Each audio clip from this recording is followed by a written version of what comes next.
namni bilbili keessan baxaariyaan isaadhaa dafee isin duraa dhumu yookiin chaarjariin bilbila keessanidha yeroo dheeraa isiniif hin turre appilikeeshinii kana fayyadamuudhaan baxaariyaa bilbila keessanidha haala masirratti argaartan kanaan haaromfachuu dandeessan. Egaa daawwattoon kiyya appilikeeshiniin kun appilikeeshinii baay'ee tokko bareedaa ta'edha hundi keessanuu gabbuufadhaatti itti fayyadamu. Amma akkaataa karaa salphaa ta'een aappii kana bilbila keessanitti gabbuufattanii baxaariyaa bilbila keessanidha haaromfachuu dandeessan isinitti agarsiisa viidiyoo kun laayik sheer gochuudhaan na hordofa. Hayyee daawwattoon kiyya aappii kana gabbuufachuudhaaf as Google Chrome keessan galtanii achi booda bakka sarchii kanarratti yeroo tokkoof kilikni gootu achi booda bakka sarchii kanarratti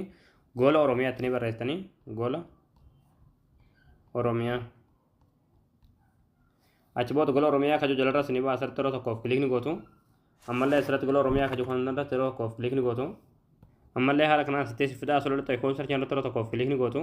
bakka sarchii kanarratti qubee baa taa raa barreessa achi booda sarchii fuuldura kanatti kilik gootu sarchii gootu haala kanaan suuraa kana isin fidaa suuraa kanarratti yeroo tokkoof kilikni gootu achi booda aappii gabbuufachuudhaaf sirra olbisaa gaddeemtu ol isaanii gaddeemtu dhumaati. Achi booda dhumarratti qalama diimaan akkan barraa aappii as tuqaa buufadhaa akka jalatti daawulood hojii turtii daawulood san sultaniiti aappii kana bilbila keessanitti gabbuufattanii. Hayyee daawwattoon kiyya aappii gabbuufattanii gaara galtanii aappiin kana haala kanaan isin banamaa asilaatti startii kana kilik gootanii karaa salphaa ta'een haala masirratti argaartan kanaan baxaariyaa bilbila keessanidhaa haaromfachuu dandeessan.